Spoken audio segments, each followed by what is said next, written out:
안녕하세요, 꾸기입니다. 오늘은 마지막이라고 생각되는 저의 저널 논문 리비전 답변서 작성을 하면서 겸사겸사 약간의 작성 꿀팁과 함께 찾아왔습니다. 올 2월에 박사 졸업을 했음에도 불구하고 박사과정 때 제출했었던 저널 논문의 리뷰 결과가 이번에 다시 한번 나오면서 이제는 정말 이것이 마지막이지 않을까 라는 생각을 하며 답변서를 작성했습니다. 이렇게 저널 논문 마무리가 늦어지게 된 가장 큰 이유는 뭐니뭐니 해도 왼쪽에 보이시는 것과 같이 티펠 저널지에서 시간을 있는 대로 다 끌다가 리젝을 날렸기 때문입니다.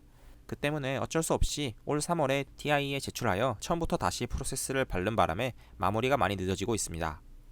TI는 Transaction on Industrial Electronics 저널지를 줄여서 부르는 말이고, 현재 저의 저널 프로세스는 두 번째 메이저 리비전을 받아서 답변서를 제출한 상태입니다. TI 리뷰어들은 다른 저널지들보다 좀 더 많이 깐깐하더라고요.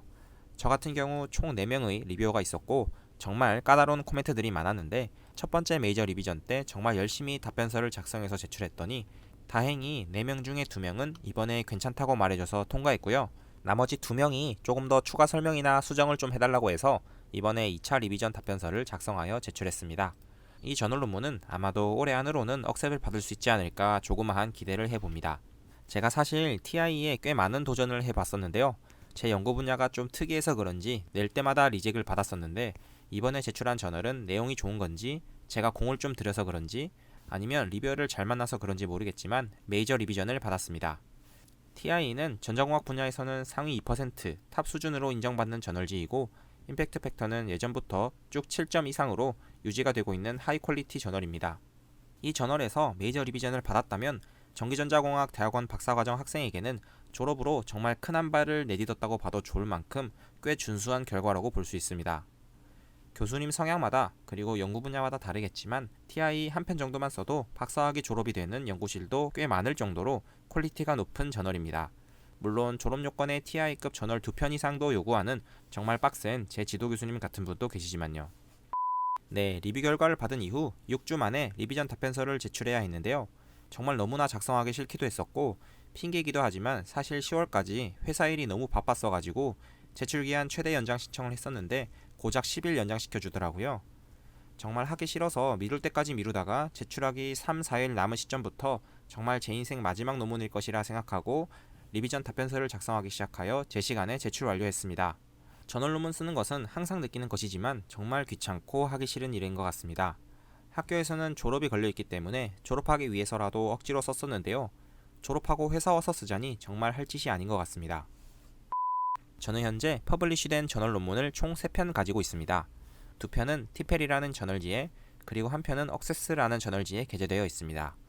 임팩트 팩터는 티펠이 현재 6.3 정도 되고 억세스는 3.7 정도 되네요. 이번 TI 저널이 억셉되게 되면 제가 가진 총 저널 수는 4편이고 임팩트 팩터 합산은 약 23점 정도가 될 것 같습니다.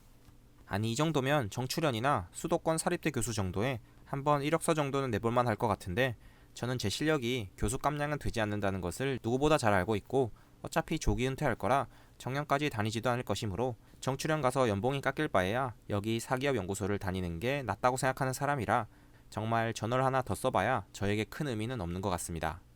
근데 이거 하나 더 쓰는 게 어차피 제가 가야 할 길이 아닌 것을 알면서도 내가 왜 이 저널을 쓰고 있을까? 수많은 의문을 제기하면서도 혹시나 행여나 미래는 모르는 것이니까 저널 논문 하나 더 만들어 두는 것도 나쁘지 않다고 생각하며 썼습니다.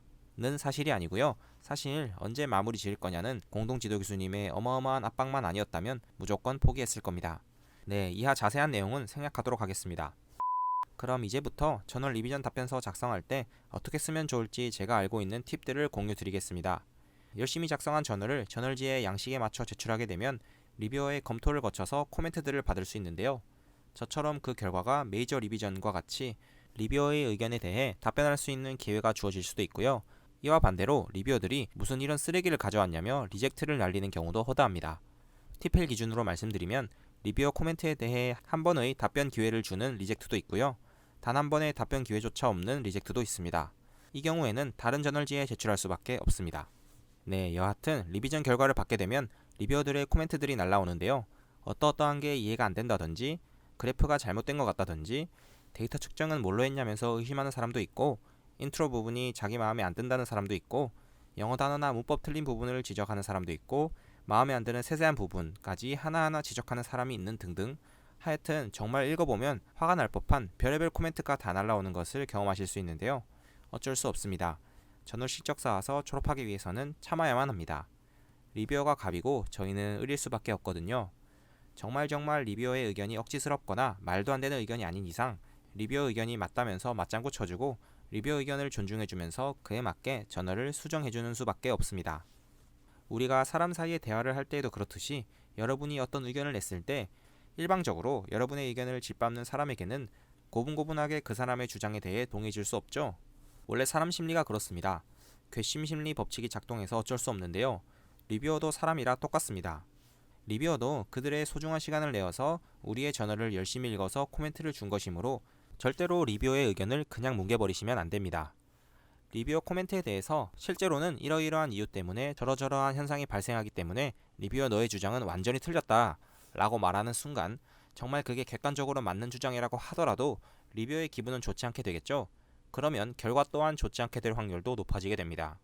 물론 자신의 주장이 틀리다는 것을 순순히 인정하는 리뷰어도 있지만 보통 리뷰어는 관련 분야의 박사학위를 가지고 있거나 퍼블리쉬된 저널을 한 편 이상 가지고 있는 사람들이 리뷰어가 되기 때문에 관련 내용을 아예 모르는 사람들이 아니므로 더더욱 자신의 주장을 굽히지 않는 리뷰어가 훨씬 더 많을 수밖에 없습니다. 따라서 최대한 리뷰어의 의견에 거절의 의사를 표시하더라도 그의 의견이 존중과 배려를 받는다는 느낌이 들도록 답변을 하셔야 합니다. 리뷰어는 보통 우리 저널을 읽고 코멘트를 준 다음에 잊어버립니다. 따라서 리뷰어는 한두 달간 거의 우리가 제출한 논문에 대해 아무것도 모른 채로 지내다가 리비전 답변서를 읽게 될 것인데요. 리비전 답변서를 리뷰어가 이해가 안 되도록 작성한다거나 리뷰어가 답변서를 읽다가 다른 페이지로 넘어갔다 다시 와야 하는 불편한 상황이 생기도록 만든다거나 하는 등등 리뷰어가 불편하지 않도록 답변서를 작성하고 리뷰어 기분이 안 나쁘게 하는 표현을 사용해야 하는 것이 예의입니다. 따라서 저는 웬만해서는 리뷰어의 의견이 다 맞다고 인정과 동의를 해주면서 다만 본래 취지는 이랬다면서 보충 설명을 해주는 식으로 답변서를 작성하고요. 리뷰어의 코멘트에 정면으로 반박해야만 하는 상황에서는 리뷰어의 의견이 틀렸다고 직설적으로 말하는 게 아니라 리뷰어의 제안에 감사하다 라고 한 이후에 리뷰어의 의견이 이러이러한 부분은 맞지만 저러저러한 사실도 있다 라고 풀어나갑니다. 이렇게 하는 것이 훨씬 더 듣는 사람 입장에서는 불편하지 않습니다. 전반적으로 이런 존중과 배려를 주는 느낌으로 리비전 답변서를 작성한다면 좋은 결과를 얻을 수 있을 것이라 생각합니다. 그래서 오늘은 제가 저의 지도 교수님께 배울 수 있었던 리비전 답변서를 작성할 때 필요한 영어 문장이나 단어들을 정리해서 공유드릴까 합니다. 생각보다 훨씬 더 많이 겸손해야 한다는 것을 알 수 있고요. 추천드린 그대로 쓰시는 것을 권장드립니다. 거의 표현이 굳어진 어구들이기도 하고 제 지도 교수님의 표현이기도 하며 제가 써서 좋은 결과를 얻었기에 추천드립니다. 먼저 리뷰어 코멘트 답변 시 가장 첫 줄은 귀중한 코멘트를 주셔서 감사하다부터 시작하면서 리뷰어 기분을 좋게 만들어 주고요. 리뷰어 의견에 동의한다면 전적으로 동의한다고 써주고 의견을 말해주면 되겠습니다. 반대로 리뷰어의 의견에 반박해야만 하는 상황이라면 리뷰어의 제안에 감사드린다고 하고 저자들은 리뷰어의 코멘트를 많이 고민해보았고 다음과 같은 상세한 설명을 드리고자 한다 정도로 해주시면 좋겠습니다. 그리고 리뷰어가 틀린 부분을 지적했을 경우에는 먼저 미안하다고 사과부터 하고 시작하시는 게 스무스하고요. 리뷰어가 저널에 대해 이해를 못했다는 것은 전적으로 우리 잘못입니다. 따라서 리뷰어를 헷갈리게 해서 미안하다고 하고 해당 부분을 고쳐주시면 되겠습니다. 만약 리뷰어 코멘트에 따라 저널을 수정하게 된다면 다음과 같은 표현들을 써주신다면 리뷰어가 존중받는 느낌을 가질 수 있겠습니다. 마지막으로 각 리뷰어들 한 명 한 명에게 답변서 맨 마지막에는 항상 리뷰어 당신 덕분에 저널의 퀄리티가 많이 올랐다면서 너무 고맙다고 덕담 한마디를 해주시는 게 기본 센스입니다. 네, 다음은 사용하기 좋은 단어들이나 피해야 할 단어들을 정리해보았는데요. 핵심은 뭔가 수치가 없고 어중간한 느낌의 단어들은 되도록 안 쓰시는 게 좋고 봤을 때 명확하다는 느낌을 줄 수 있는 단어를 쓰시는 게 좋겠습니다.